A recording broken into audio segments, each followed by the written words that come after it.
man. Yeah, it's one of my favorites, man. Shit, I'm trying to think where to start. uh, Take your time. let's take it all the way back. So I did the beat in 2018. Originally, all right, so originally I was working on stuff for Rick Ross, and I had the idea of doing a Aston Martin music part two, and I wanted to get her to be the one that sang the hook. You know what I'm Right. saying? So originally it was gonna be in my eyes, the how I envisioned it, it was gonna be Ross featuring her, right? So I was working with a few writers. They did a few references, and I sent them over to Ross team, but I never really heard anything back. Um, so I just was like, fuck it. But then I ended up getting called to a session to work with her. This is the first time me and her ever met. Now, note we had two records prior. I did a record called Against Me on her on one of her projects. And then the second record was the Come Chris, Together record. The Chris come Brown. now the Chris Brown record was the record that actually got us in a session because um I don't think she knew that I did that beat. And once she found out that I did the beat, it was like, oh shit, we got to do a session with Cardiak. Like Cardiak got some shit. You know what I mean? So I get to the studio. We had two sessions. So the first day, uh I think we worked on like it was just a like an icebreaker record.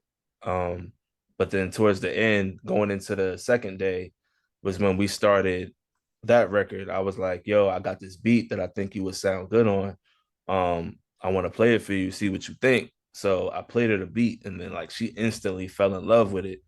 Then Aunt Clemens came in. Tierra Thomas came in, and then they went to work. They went to work on the joint. And then it came out crazy. No, this is the version I had. There's a version with the sample. Like I have a sample version. This is not even the replay version. So the sample version is fucking crazy, dog. Shit is hard. Like I wish Have you I got it do. with you? Huh? Do you have it with you to play now? It's on my other computer. It's not on this Ah, computer. okay, okay. But I mean, it's the same. It's the same song. It's just the beat. The beat hit. The hit kind of crazy. Like it's So crazy. are you saying the sample one is better than this? That's, in my opinion, it is.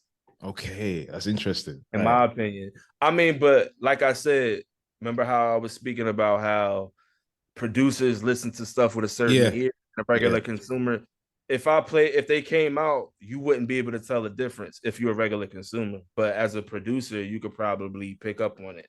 Mm. Um, you know what I'm saying? So, what happened? What happened? So, yeah, so they did the record. It came out crazy. It was one of the favorites from like all the records that she had. So, note this song was done in 2019. So they held on to it for about what a year, and it came out the following October in 2020.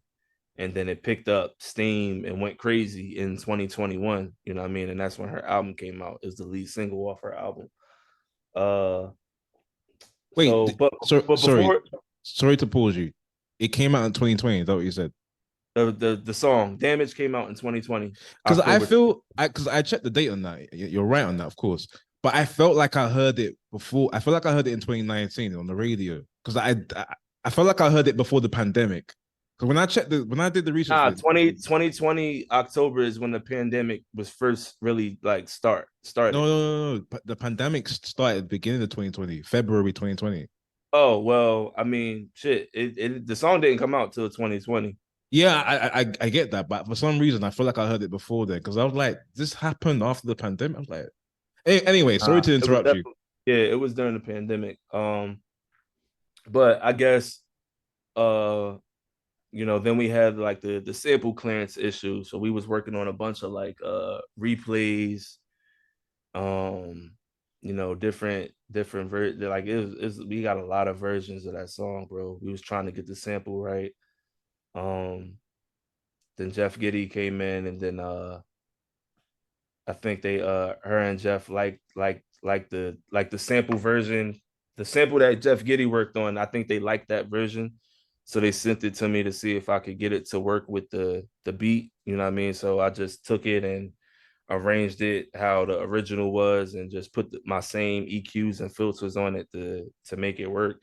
And then shit, I don't know how many versions of the song that they got, but it was a lot. And I think the very last version is the one that they decided to go with that they liked. All right. Okay, so maybe I misunderstood when Jimmy Jams told the story because I got the impression that they did the replay for you guys. No, there was a replay version that they did. I'm not sure if it's the one that they decided to go with. I think it was the one that Jeff Giddy did. But at the end of the day, they own the publishing to the song anyway, so they're credited as writers anyway. Yeah, You yeah, know, yeah, of like course, of they're course. part of it anyway, regardless if we use their replay or not. This day shit. Yeah, no, So no, for sure, for sure, for yeah. sure. I just wanted to. But I think it was Jeff Giddy. Well, I'm pretty sure it was Jeff Giddy version that they decided to go with. I mean, I had my own version, replay version as well. But I think Jeff Giddy's version is the version that meshed well the most. You know what I mean? So I think that's the one we all decided to go with. Okay, so when Jimmy Jam and Terry Lewis did the replay, was you part of those sessions, or was that something that happened separately in the Nah, sense? that was something that happened separately. Um, they worked on it. I don't know when they worked on it. But I know like shout out to Walter Jones. He would like keep me updated. He's her he was hers A&R, so he would like keep me updated on different like passes of the song and just sending me different sampled versions to see what works. And I know he sent me what Jimmy Jam and Terry Lewis did, and I EQ'd it, chopped it, did what I had to do, and sent that version in as well. And then I didn't really hear anything back until like a few months later, saying that they wanted to go with Jeff Giddy version. Okay, okay. Now, Yeah. now this is a. I'm sure you've seen the video that I did about Jimmy Jam telling the story Mm-hmm. about right. Now, one of the questions that kept getting asked in the comments of that video is why didn't Herb output clear the song? Everyone was like, why, I why? don't know, man. All I know is from what I was told, or not really from what I was told, but from what I put together, is like it was just too expensive. They wanted too much.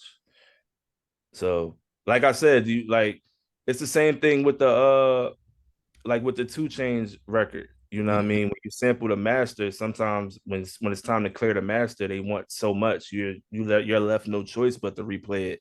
So you could just forget about paying that fee entirely. You know what I'm saying? mm. But it got me thinking because again, this is what people mentioned in the comments. They were like, well, because of course, I think Queen Latifah used it. Trying to remember who else used it. Bone Thugs used it. Yeah.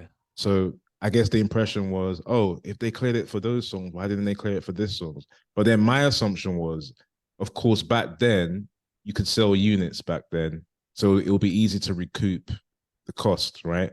So I imagine people were more willing to pay the expensive fees Yeah, back like then. back then, it just all depends on what the business was, what was negotiated back then. You Mm. know, back then is way different than what it is now. Yeah. So I ain't saying people are more greedier now, but it's like people don't understand how streaming works and how you can make money off of it, I guess. So they try to just get a lot up front so they don't even have to worry about it. You know, Mm. that's what I take from it. That makes sense. That makes sense. That I makes sense. mean, and to be honest, I was so passionate about the record and them using the sample. I didn't give a fuck. I was like, yo, get them whatever they want. I don't care. This shit got to come out. This shit is Mm. crazy. Use the sample version. But if they were to use the sample version, wouldn't nobody really eat from it? You know what I'm saying? So I'm glad we decided to go with the replay because now everybody could, like, eat from it. No, for sure, man. And of course, shout out to Jimmy Jam and Terry Lewis. Yeah, As, shout out to them for sure. Jimmy Jam, I actually had the opportunity to talk to him a little bit. I ran into him at the Grammys. He was actually on his way to uh I think the pre-show. It was the pre-show, and I was on my way to the red carpet. And then I seen him. I was like, oh shit, that's Jimmy Jam, yo. I gotta talk to him. But like we was like in the middle of the street crossing and shit. So I was like, hey, Jimmy Jam, what's going on? I'm Cardiak, yo. He was like, "How you doing? Nice to meet you." But he didn't know I did damage, so I was like, "I did damage, yo." He was like, "Oh, blah blah blah." He didn't say "oh shit," but he was like surprised, like, "Oh, what's going on?" So we chopped it up for a little bit. It wasn't long, but it was dope. It was dope. It was Jimmy moment for me. Jimmy Jam is a real cool dude, man. Real down to earth dude. As I'm sure everyone on the call knows, we've interviewed him too. Um, like when you speak to someone that's achieved so much and they're just that humble. For me, that just makes them like extra like special. Like he's a real dope dude, man. Mhm. Insanely talented. Um, like the only other producers that I'll put on Jimmy Jam and Terry Lewis's level is Babyface and okay, this Babyface, Gamble and Huff, and Quincy Jones. Yeah, They're those four. They're in the league of their own. So no, but shout out to them. To Terry, I know you because I know Kite's got to go soon. So Terry, I know you want to ask a question. I see your hands up. Do you want to ask your question, bro? Oh, it was more of a comment, you know. I was like, I just wanted to say this song is one of the best songs you've produced. And I can remember vividly the first time I heard this, I was driving. I literally got goosebumps on my body. I was like, who made this? This is music. Because you know, the stuff we've been hearing over the past 5, 7 years have not been too good from some people. I'm not gonna call any names. But when I heard that song Damage, I was like, God, the production, it's insane. Really, really, really perfect. You guys did a great job on this. Yeah, man, they definitely did. I love the song. a fun Like, Yeah, fact. This is another beat. This is another beat that I did on live too. I did this beat on live. oh, word. really, really. Yeah. I could see the connection with Diced Pineapples too. I was wondering what was going through your mind when you were making this too. Mm-hmm. Like, did you Um, have anything planned out or were you just like I freestyling said, it? this was initially the beat was initially for Rick Ross. I wanted to do the Aston Martin music part two, and that idea fell through. But I was still able to get in the studio with her, so I played it for her, and then she took it and made it her own. You know what I mean? So it all worked out. All And right. the funny part is, um, I knew about Jimmy Jam and Terry Lewis, of course, but when I initially heard the sample, I didn't hear the Herb Alpert sample. I heard a freestyle that Styles P did to it. He was rapping to it, and I was like, "Yo, I should make this into an R&B song. Let me see where he got this from." And then when I found it, I was like, "Oh, this uh Jimmy Jam and Terry Lewis. I'm about to flip this. This was already an R&B record, so it's already gonna work out perfect." Wait. So you never heard at the time? You never heard "Making Love in the Rain"? I heard it, but it didn't click. All It right. didn't hit me like that fast. All right. That's interesting. Okay. Someone else wants to ask a question. Emmanuel, do you want to ask your question? Yeah, when you talking about Styles, you talking about Ghost of the Machine. That's what you're talking about, right? Yep. Yeah. Question with this. Like, I'm trying to start my own production, right? So when we started my own production, I remember you had hired Isaac and Jonathan. How did that go about? Like, did you send them some tracks to play the piano or bass? Or you heard their stuff before? Like, that's what I'm trying to do for 2024. I'm just trying to have like my own team now. Yeah. So with Isaac, uh, I was looking for I was pretty much looking for session players, and I didn't really know how to go about finding them. So I googled online session players, and I came across this site. I forget the name of the site, but Isaac was on there, and he was one of the top guitar bass players on there. So I reached out to him, and then we started working like that. And then I asked him, did he know any um, session players that play keys, and then he connected me with Jonathan, and then we started working from there. Okay, and then like, how does the point structure work? Like, do you like say like for the flat rate, it's like 200, and you be like, yo, I give you 100, and then at the front end and the back end, I give you more. How does that It's go? whatever you negotiate with the session player. Sometimes with session players, it's a flat out fee.